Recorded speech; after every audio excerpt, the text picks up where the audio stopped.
নিভে যেত যদি জীবন প্রদীপ, দমকা বাতাসের সাথে সাথে ঝড়ো বৃষ্টিতে, অথবা চোখের পাতার 7টি পলকেই যদি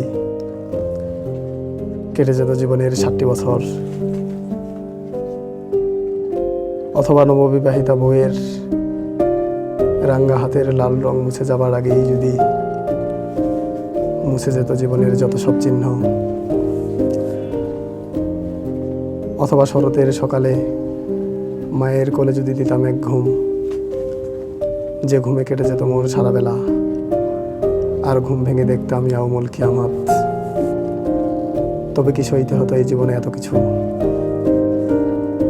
তবে কি রাস্তার ধারে পঙ্গু মানুষটির আর্তনাদ শুনতে হতো অনবরত? তবে কি রমজানের দোকানের সামনে সারি সারি দুঃখী ভাইদের দিকে বড়লোকদের কটাক্ষের দৃষ্টি দু চোখে ভাসত অনবরত? নিভে যেত যদি জীবন প্রদীপ, একটি পলকেই আচমকা কালবৈশাখী ঝড়ের ন্যায়। না, তা মোর কপালে লেখা নেই। লেখা আছে তাদের কপালে, যাদের জীবন বিলাসিতায় ভরপুর, যারা বাঁচতে চায় 200, 400 অথবা 100 বছর, অথচ তাদের জীবন কাটে ঘড়ির কাটার অদ্ভুত ঘূর্ণিতে, যেন 7টি সেকেন্ডেই কেটে গেল জীবনের 7টি বছর।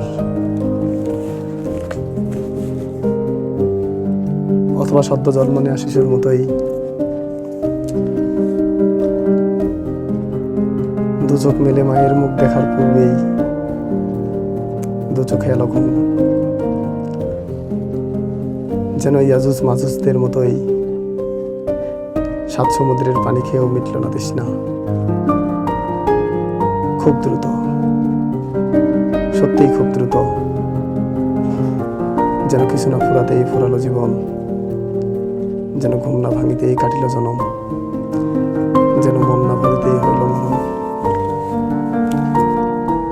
নিভে যেত যদি জীবন প্রদীপ,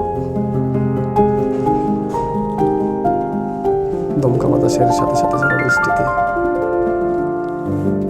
হে খোদা, যাদের জীবন বিলাসিতায় ভরপুর, যারা বাঁচতে চায় 100 বছর, তাদের তুমি বাঁচিয়ে রাখো লাখ লাখ বছর, আর আমাদের দু চোখে দাও ঘুম, যে ঘুমে কেটে যাবে কোটি কোটি বছর। নিভে যেত যদি জীবন প্রদীপ।